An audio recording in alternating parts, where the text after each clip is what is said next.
semua shock GSS di springnya pasti ada kode ini. Preload itu beban awal untuk shock breaker. Nah, ini harus tepat banget. 10 kita coba Om ya, ekstrim ya. Tuaga Padma.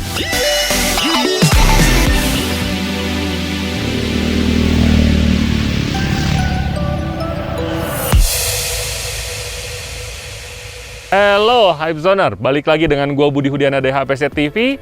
Bicara tentang handling, power style, dan maintenance, di sini tempatnya. Kali ini gue masih bersama dengan Kang Anton nih. Halo. Untuk membahas beberapa hal yang kemarin ini sempat kita bahas secara teorinya. Betul.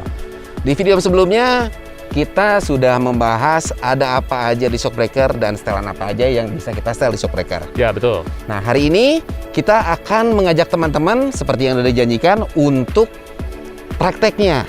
Gimana cara nyetel preload, lalu kita nyetel rebound, dan yang top line-nya adalah compression. Hari ini kita akan praktek di 3 jenis motor.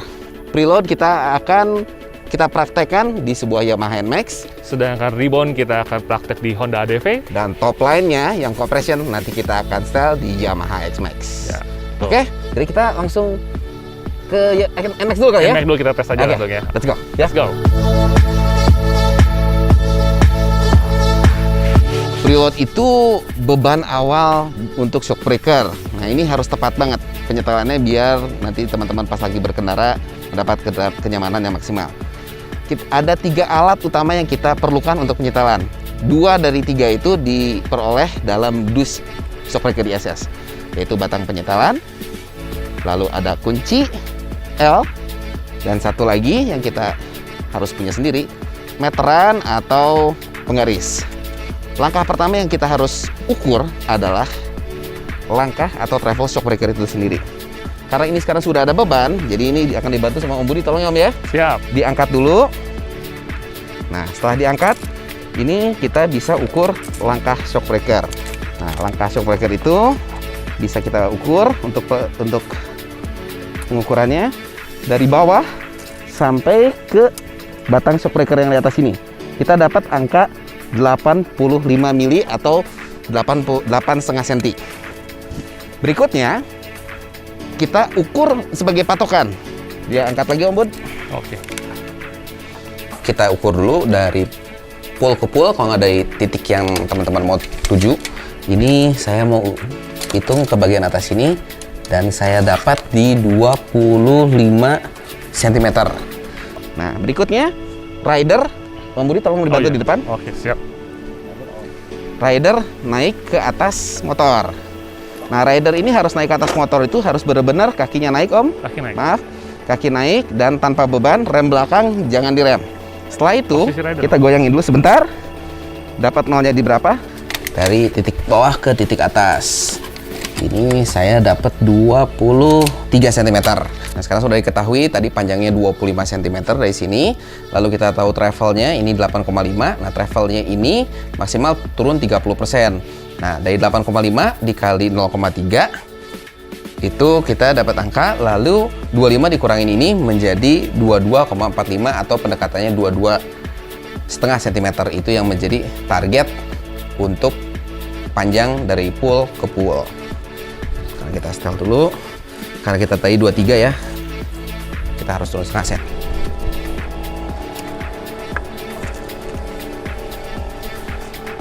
Ya, didudukin lagi Om. Oke, dah. Nah, sekarang kita ukur lagi. Target kita adalah 22,5 cm. Bila mana kita sudah dapat 22,5 cm, berarti sudah beres preloadnya. Dan kalau kita lihat 22,5 cm. Ini udah preloadnya udah dapat, tinggal kita kencengin dan semudah itu nyetel preload.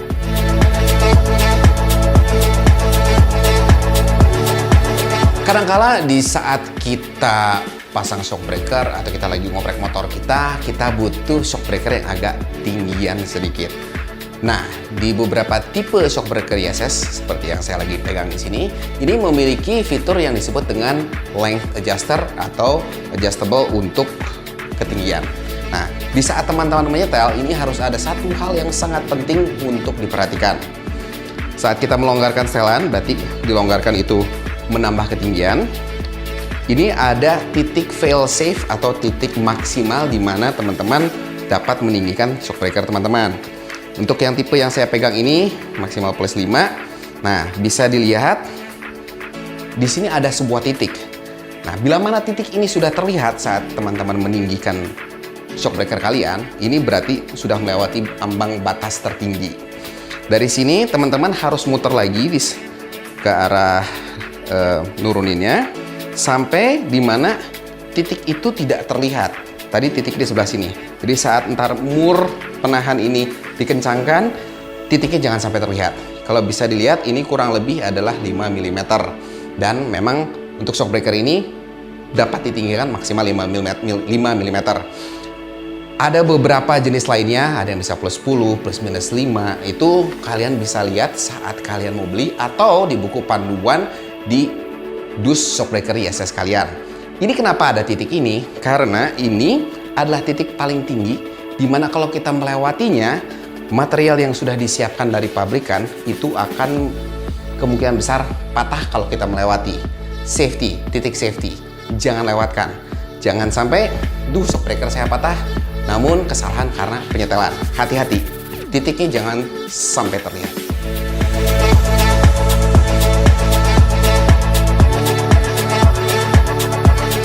Kami melanjutkan perjalanan kami di pagi hari yang agak mendung ini menuju ke Desa Cupenegara. Tak lama kita berjalan, ternyata memang yang namanya mendung itu mengundang hujan. Dan ternyata kita kehujanan di perjalanan.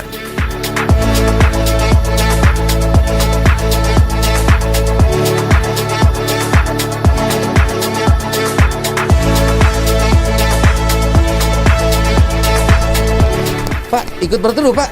Pak, punten, Pak. Ini lagi ngapain nih, Pak? Giling kopi. Ya. Oh, ini mesin giling ya? Iya, Nggak apa-apa sini, Pak.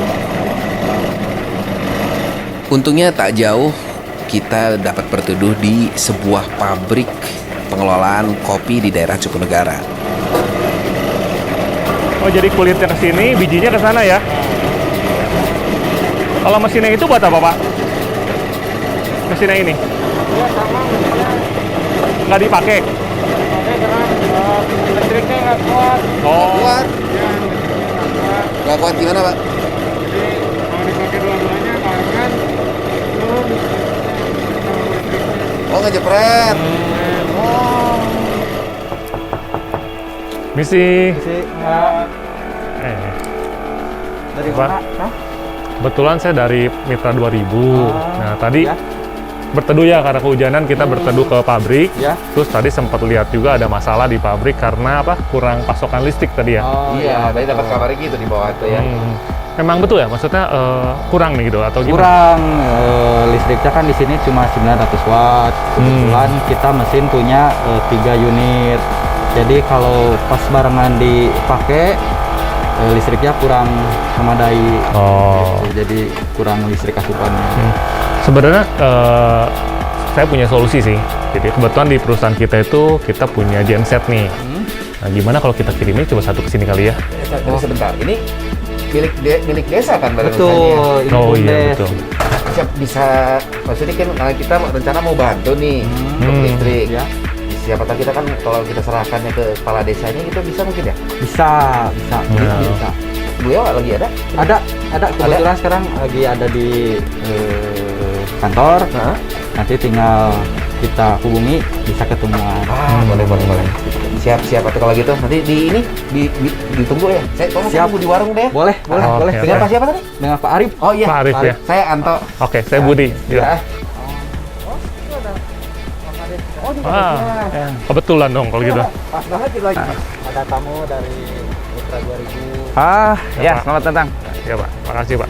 Ya. Kebetulan tadi ini Pak, tadi kebetulan kita sempat berteduh di pabrik ya tadi. Iya, pabrik. Oke. Ya, terus ngobrol-ngobrol katanya ada kendala dengan masalah listrik ya, kurang kapasitas katanya. Ya. Nah, kebetulan dari perusahaan saya itu kita ada produk nih Pak yang mau kita kasih ke ini desa karena kan dia punya desa juga kan. Betul, ini badan usaha milik betul, desa. makanya Ya. saya mau coba kasih genset nih Pak. Oke, Biar terima dites karena kasih. dengar-dengar bentar lagi mau panen raya juga ya Pak. Betul, betul. Sekitar bulan 3, bulan 4 mulai panen raya kopi ini itu kan. Ya. Tadi sempat ngobrol kalau misalnya lagi panen raya katanya apa agak susah ya tadi untuk Betul, karena pasokan listrik kita kecil, jadi tidak semua alat bisa dipakai. Jadi kita memang perlu penambahan tenaga listrik gitu kan. Nah, alhamdulillah. Mohon maaf, tadi Bapak dari perusahaan mana? dari Mitra 2000 Pak. Dari Mitra 2000. Ya, Betul. terima kasih lah sudah berkunjung ke kami. Ada kepedulian. Dan memang betul Pak, ini sangat membantu kami dalam hal ini perusahaan milik desa ya BUMDes. Dan mungkin dengan adanya tambahan alat genset ini mudah-mudahan bisa memperbesar produksi gitu kapasitas Betul, produksinya betul, Pak betul, untuk betul. pengolahan kopi ini Pak gitu kan ya. Nanti paling besok saya ini Pak, nanti saya kontak dengan orang saya, nanti paling besok saya kirim ke sini mungkin sampai. Baik ya. Mungkin terima kasih Pak. Iya. Pak, Kebetulan juga kita lagi lewat. lagi Emang lagi jalan-jalan, lagi ngetek shockbreaker kita tuh. Izin juga kita izin lewat gitu. silakan selamat menikmati Iya, wilayah kami ini desa Oke. Supunagara. Iya. Makasih Selamat jalan. waktunya, Pak. Oke. Terima kasih juga. Makasih. Terima kasih Pak. Makasih, Pak. Ya. Siap. Lanjut dulu, Pak. Baik. Makasih, Pak. Ya, makasih Pak. Mari. Setelah kami bertemu dengan Kepala Desa Cupunegara, yaitu Bapak Wahidin Hidayat, kami pun melanjutkan perjalanan kami untuk mencari medan yang cocok untuk penyetalan shockbreaker ISS yang ada pada motor kami. Sekarang kita bicara masalah adjustment berikutnya di shockbreaker ISS. Ini kita akan bicara tentang rebound. Rebound itu kecepatan dia kembali ke posisi 0 setelah dia tertekan. Ada dua tipe penyetalan. Yang di ADV ini menggunakan omeng minus. Adapun yang bisa diputar oleh tangan. Sekarang karena jalanannya di sini bisa dibilang berbatu ya Om ya. Nah karena berbatu itu kita perlu shockbreaker itu kembali ke posisi semula secepat mungkin. Nah sedangkan kalau kita lagi di aspal kita butuh itu agak lambat. Jadi kita coba nanti biar Om Wahyu ngetes. Ini kita coba dipercepat rebound. Mempercepat rebound itu adalah ke arah lawan arah jarum jam Om. Ya. Kiri. Kita coba. Ini kalau ini baru dari setel di tengah-tengah. Ini kita setel 10 kita coba Om ya. Ekstrim ya. Tuaga Patma 6 Jupan Lan Lu. Nah, pastikan dua-duanya. Yang ini juga. Tuaga Patma 6 Jupan Lan Lu. Nah, nanti ini Om Wahyu tinggal nyobain ya. Oke. Oke. Tadi udah dicobain gimana rasanya Om? Gimana? Tadi rasanya seperti Bu ngajar itu bantu lebih nempel sih sebetulnya. Lebih nempel. Lebih Ke nempel. badan efeknya gimana Om? Efeknya pantat nggak bergeser. Pantat Yang nggak bergeser. tetap Nah. pada posisinya. Inti dari suspensi itu adalah salah satunya bagaimana kita grip ban itu selalu nempel di aspal. Ya. Nah, kalau misalnya kita coba sekali lagi, kita perlambat reboundnya, kita kembalikan ke semula tadi lawan jarum jam 10 ya Om ya. 10 ya. Kita balikin dulu ke normal. Tuaga Patma 6 Jupan Lan Lu. Nah, ini juga sama. Tuaga Patma 6 Jupan Lan Lu. Kita tambah 5 nih Om ya. Ya. Nah, ini reboundnya akan menjadi lebih lambat. 1, 2, 3, 4, 5. 1, 2, 3, 4, 5. Nah, ini efeknya untuk kembali ke posisi semula itu akan lebih lambat. Jadi teman-teman ini sebenarnya kesalahan aspal. Nah, ini sekarang dicoba di jalan jelek seperti ini biar Om Wahyu nyobain dulu.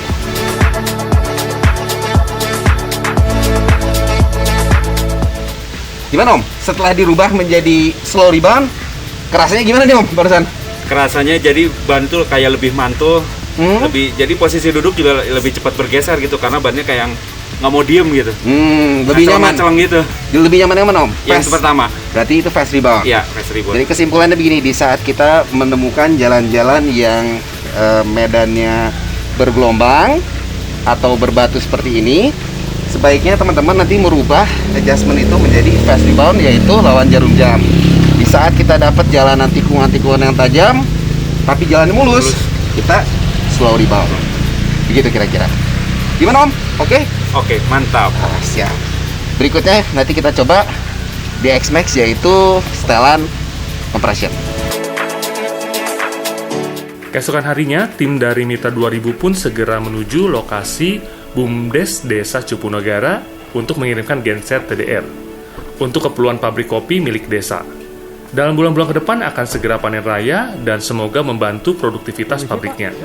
Sepertinya asik nih kalau saat panen raya kita main lagi ke Desa Cupunegara. Mau ketemu Pak Arif? Saya sendiri. Oh, mau nganterin ini Pak. Siap. Genset. Atas nama, oh ya benar. Silakan Pak. Ini barangnya taruh di mana Pak? Di sini aja. Oh iya, siap. Aduh. Nah, di sini aja. Siap.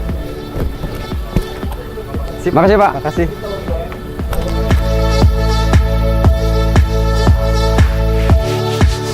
Sekarang kita pindah ke bahasan compression. Di X-Max ini sudah tersedia YSSG Racing yang memiliki dua setelan compression, yaitu ada low compression dan high compression. Kita bicara sedikit tentang low dan high ini, apa yang dimaksud. Low compression itu adalah di saat shock breaker posisi tertekan dikasih hambatan. Nah, yang membedakan low sama high itu bila mana dalam waktu yang bersamaan, anggap 10 milidetik. Low itu berarti dia pergerakannya sedikit.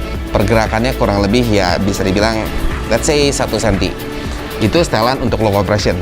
Sedangkan untuk high compression ini dalam waktu yang sama, anggap 10 milidetik lagi, ini pergerakannya bisa setengah dari panjang as ini. Atau bisa dibilang misalnya 5 atau 8 cm karena travel shock ini kurang lebih 10 cm. Nah, kapan kita harus setel low dan high? Pertama, kita setelan pabriknya terlebih dahulu. Untuk setelan pabrik, ini saat nyetel harus kiri dan kanan sama ya. Ini kita habisin dulu ke kanan, balik 1. Habisin ke kanan alias jarum jam. Lalu kita balikin 1. Posisinya itu biasanya di tengah, kurang lebih di 15 klik. Ya, kita start dengan yang high. 1, 2, 3, 4, 5. Tuwaga Padma. Tuwaga Padma. Dan low juga Tuwaga Padma, Tuwaga Padma. Ini adalah settingan bawaan pabrik yang dianjurkan oleh ISS. Namun setiap kali kita dapat shock breakernya, pastikan kita start di titik tengah. Sekarang untuk low compression berarti saat kita lagi cornering. Karena apa? Pas kita lagi melakukan belokan, main shock ini nggak terlalu banyak. Jadi kalau misalnya teman-teman lagi naik motor dan pantatnya agak goyang, berarti compression ini harus dikerasin. Dikerasin itu arahnya jarum jam. Kalau terlalu keras atau stiff saat lagi belok, berarti dikasih putaran lawan jarum jam. High compression ini biasanya saat teman-teman ketemu kubangan yang dalam atau kena polisi tidur. Biasanya kadang-kadang serasa kayak motor kita itu didorong banget dari bawah pas kita ngehajar shock breaker. Berarti high compression kita longgarkan. Biasanya kalau kena polisi tidur pengennya kan agak empuk ya. Dari sini tadi 15, kita punya 15 klik lagi. Let's say kita kasih 5. Tuwaga Padma. Untuk low compression dicoba dulu sama teman-teman. Kalau masih ternyata pantatnya buang, teman-teman kasih jarum jam, stiff ke kanan. High compression pun sama. Kalau nggak hajar lubang atau polisi tidur dan merasa sangat keras di kecepatan yang tinggi, teman-teman tinggal kasih lagi lawan jarum jam. Dan kalau terlalu empuk, serasa kayak naik mobil Eropaan, kompresi ditambahin untuk low ataupun high. Setelah 1 hari full kita jalan-jalan ke Cupunegara, kita udah perlihatkan ke teman-teman cara untuk kita preload, rebound, dan compression.